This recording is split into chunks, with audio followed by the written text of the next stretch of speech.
Welcome to Glisso English. Real life stories. Imagine waking up, checking your phone, and seeing an extra $250,000 in your bank account. It's not a lottery win. It's a corporate mistake. You know the company won't miss it, but you also know keeping it is wrong. What would you do? Welcome back to the channel. Today, we are diving into a gripping story called The False Credit. As we follow one man's struggle with a massive moral dilemma, we're also going to learn some incredibly useful English vocabulary for everyday stress, decision-making, and workplace drama. Smash that subscribe button and let's get into Chapter 1. The rain lashed against the office window, blurring the city skyline into a smear of gray. Arthur sighed, rubbing his tired eyes. It was 5:30 p.m. on a dreary Tuesday, and his bank account was sitting at a dismal $42. Payday was technically today, but his usual $2,500 monthly bonus for hitting his data targets hadn't cleared yet. With a sense of dread, he pulled out his phone and opened his banking app. He expected the usual modest bump. Instead, his breath caught in his throat. The balance read $250,042.00. Arthur blinked, certain it was a glitch. He closed the app, wiped his screen, and logged back in. The number remained. It wasn't a typo on his screen. It was a devastatingly massive corporate error. A payroll clerk had clearly misplaced a decimal point, transforming his minor bonus into a life-changing fortune. His heart hammered against his ribs like a trapped bird. $250,000. To a multi-billion-dollar tech conglomerate like Vanguard Dynamics, this sum was a drop in the ocean, a rounding error their accounting team might not notice for months, if ever. They wouldn't miss it. But as the initial shock faded, a cold knot of anxiety twisted in his stomach. He knew the money wasn't his. Keeping it wasn't just a lucky break, it was wrong. This fortune had arrived out of the blue, but it carried a heavy weight. Arthur looked around the empty office, suddenly feeling like a criminal under a spotlight. Should he call HR immediately and come clean, or should he just wait and see if they noticed? Arthur locked his phone, his hands shaking. The choice was entirely his.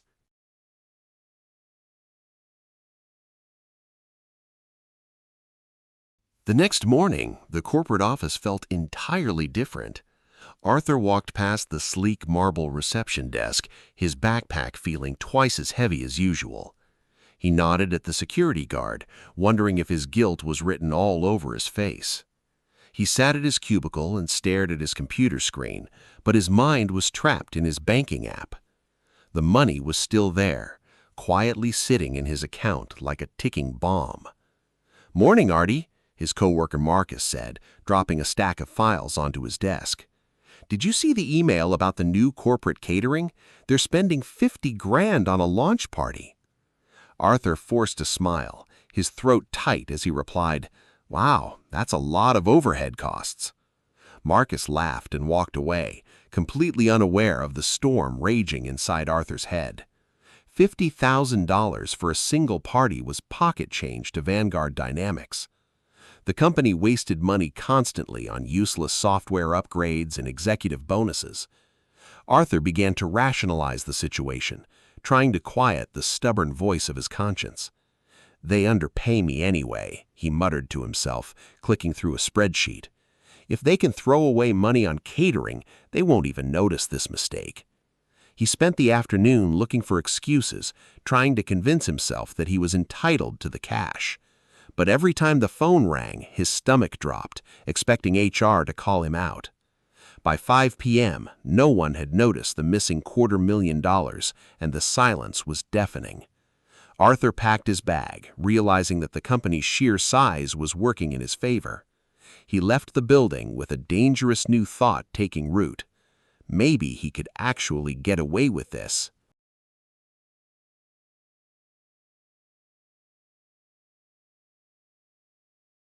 By Friday, the psychological weight of the unearned fortune began to take a toll. Arthur barely slept, tossing and turning as his mind raced with conflicting thoughts. To make matters worse, real life was aggressively catching up with him. When he checked his mail that afternoon, a crisp white envelope from his landlord was waiting. Due to market adjustments, his monthly rent was increasing by 20% starting next month. Arthur groaned, dropping the letter onto his kitchen table with a heavy heart. He couldn't afford to fall behind on his rent, but his current salary left him no room to breathe. As if on cue, a loud, metallic grinding noise echoed from the driveway as his neighbor drove past. Arthur looked out the window at his own 10-year-old sedan, which had been leaking oil for weeks. He needed a mechanic immediately, but he simply didn't have the funds to scrape together for repairs. He was struggling just to get by, while $250,000 sat untouched in his app. It felt like the universe was playing a cruel joke on him, dangling a lifeline just out of reach. He opened his banking app again, staring at the pristine six-figure balance. With that money, he could pay off his student loans, fix his car, and secure a better apartment tomorrow. The money was a rundown man's ultimate dream, yet using it felt like stepping over an invisible line. "Is it really stealing if I'm just trying to survive?" he whispered to the empty room. The corporate giant wouldn't suffer, but his own life would be permanently transformed. The golden handcuffs of temptation were locking tightly around his wrists, and his resolve was beginning to fracture.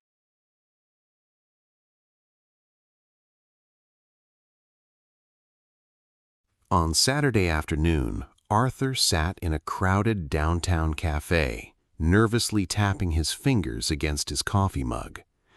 He had called Maya, his closest friend since university, desperately needing a sounding board without revealing the truth. Maya arrived, shaking the rain from her umbrella and sliding into the booth across from him with a bright smile. "You look stressed, Artie," she said, studying his pale face and the dark circles under his eyes. Arthur took a slow sip of his coffee, trying to keep his voice completely casual. "I'm just stressed about a hypothetical situation a friend of mine is going through," he lied, looking down at the table. "What kind of situation?" Maya asked, instantly curious as she leaned forward. Arthur cleared his throat and asked, "If you were in that position, what would you do if your company accidentally sent you a huge bonus?" Maya didn't hesitate for a second, shaking her head with a serious expression. "That's a trap, Artie," she said firmly. "The automated system always catches up eventually during an audit." Her words hit Arthur like a physical blow, making his stomach churn with instant panic. "But what if the company is massive and they don't even notice the missing money?" Arthur pressed, his voice tight. "It doesn't matter," Maya replied, crossing her arms. "Keeping it is a crime, and eventually the automated system always catches up." Arthur tried to nod along, pretending it was just an interesting philosophical debate for a Saturday afternoon. Inside, however, the walls were closing in, and his mind was spinning with worst-case scenarios. Maya took a bite of her pastry, completely unaware that her legal warning had just terrified her best friend. Arthur realized that even if the company was blind, the digital trail he left behind was permanent.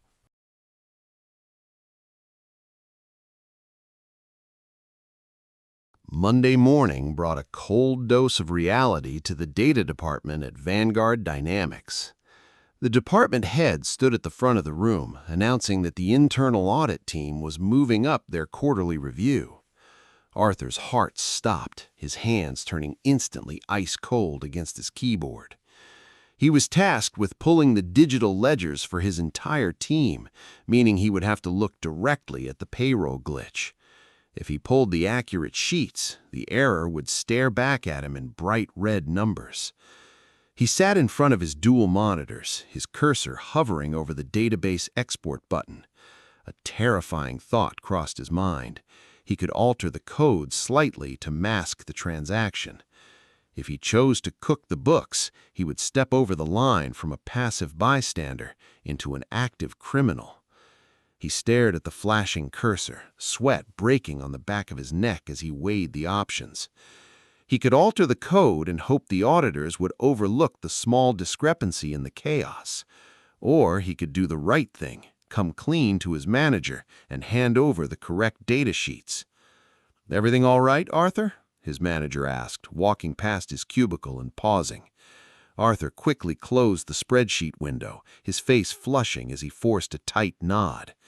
"Yes, just making sure the data filters are perfectly accurate," Arthur lied, his voice trembling slightly. The pressure was suffocating, turning his cubicle into a high-stakes interrogation room. He realized that the audit wasn't just checking the company's finances, it was testing his ultimate limits. He had to make a definitive choice before the automated system generated the final report at midnight. The clock was ticking, and the illusion of a victimless mistake was completely shattering.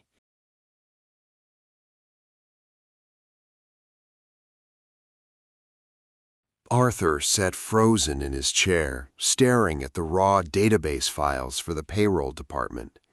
As he dug deeper into the system logs to understand how the glitch occurred, a specific employee ID caught his eye. The error hadn't been triggered by a random computer malfunction or an automated system hiccup. It had been manually processed by Sarah, a stressed, overworked human resources clerk on the third floor. Arthur knew Sarah. She was a soft-spoken, single mother who often stayed late just to keep up with her workload. If Vanguard Dynamics discovered the missing $250,000, they wouldn't just look at the missing funds. They would launch an immediate investigation, track the digital signature, and blame Sarah for the catastrophic oversight. She would be fired on the spot, blacklisted from the industry, and treated as the ultimate scapegoat. Arthur's stomach churned as the harsh reality of the situation hit him like a physical blow. The massive, unearned fortune sitting in his bank account wasn't just harmless corporate money anymore. Keeping it meant allowing an innocent, struggling coworker to become collateral damage for his greed. His psychological burden of the secret grew heavier, pressing down on his chest until it was hard to breathe. He looked across the room, watching his colleagues chat happily about their weekend plans. They had no idea that Arthur was holding a secret that could destroy someone's livelihood. He couldn't hide behind the excuse of a faceless corporation anymore. His choices had real, human consequences. The money was officially poisoned, and Arthur knew he couldn't live with the guilt of Sarah's ruin.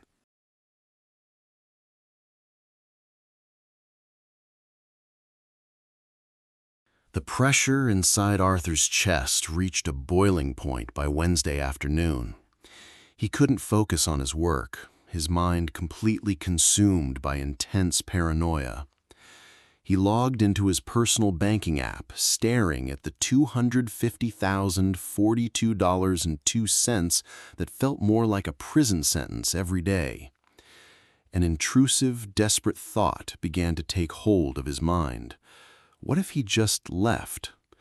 He opened a private browser tab and began researching one-way international flights leaving that very weekend. He looked at coastal towns and countries without extradition treaties, where $250,000 could buy a new life.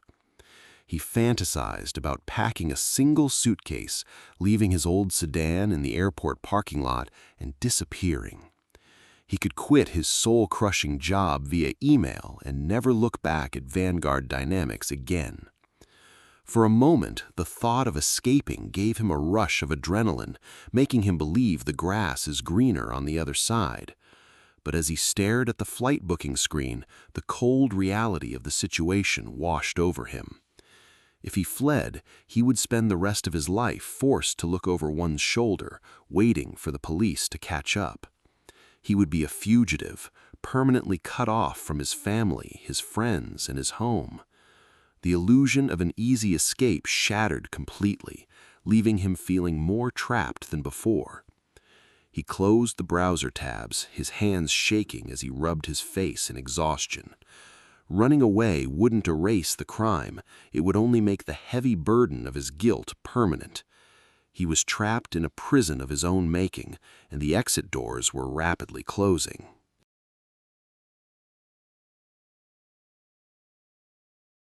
By Thursday morning, Arthur was completely at wit's end, his body aching from days of insomnia.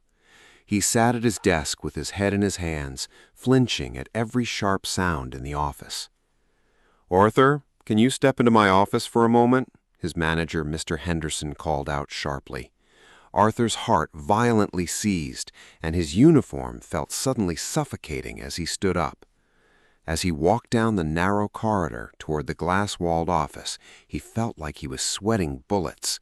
He was entirely convinced that the internal audit team had discovered the $250,000 discrepancy. Mr. Henderson closed the door behind them, his expression deadpan and serious as he pointed to a chair. "Arthur, I've been reviewing your recent performance logs," Henderson began, leaning forward on his desk. "You've been distracted, making sloppy data entry errors, and missing basic deadlines all week." Arthur blinked in sheer shock, realizing that his boss had absolutely no idea about the missing fortune. The meeting was simply a standard reprimand for his poor performance, not a corporate ambush. Yet, instead of feeling a wave of relief, the immense psychological toll of the secret finally broke him. He looked at his manager's concerned face and realized he couldn't keep living inside this exhausting lie. He needed to get something off his chest before the paranoia completely destroyed his mental health. "Mr. Henderson, there's something I need to tell you about my bonus from last week," he whispered. The words spilled out of him like a confession, cutting through the heavy silence of the room. He had reached his absolute breaking point, and there was no turning back now.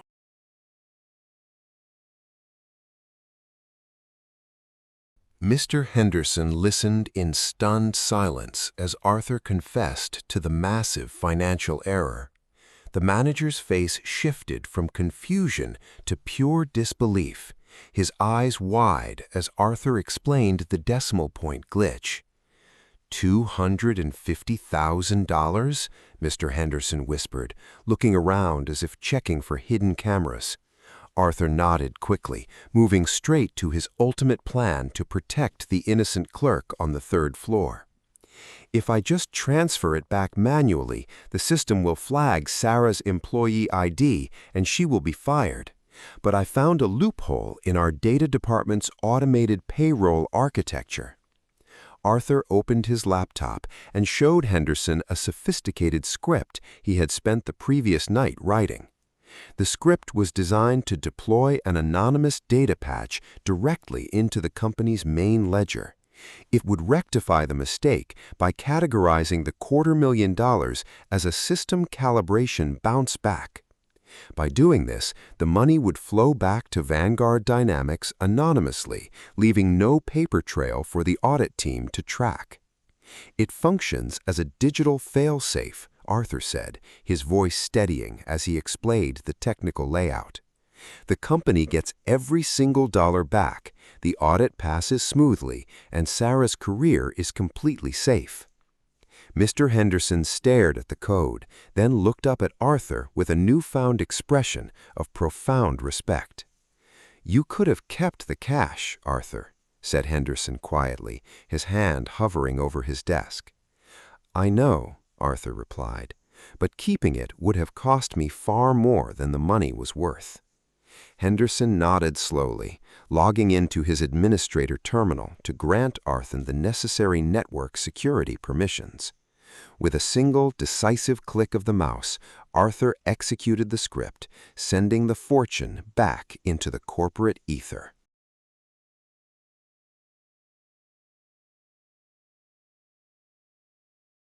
The next morning, the sun broke through the heavy clouds, filling the data office with warm, bright light. Arthur walked past the marble reception desk, his shoulders relaxed and his head held high for the first time in weeks. He checked his phone one last time, looking at his banking app with a sense of profound calm. The balance read exactly $42, but he didn't feel a single trace of dread anymore. The stressful illusion of wealth was gone, replaced by the priceless feeling of an honest, clean slate. He sat down at his cubicle and looked across the room, spotting Sarah walking toward the break room with a smile. She had no idea how close her life had come to disaster, or that Arthur had risked everything to protect her. Seeing her happy and secure was a reward that no amount of stolen corporate money could ever buy.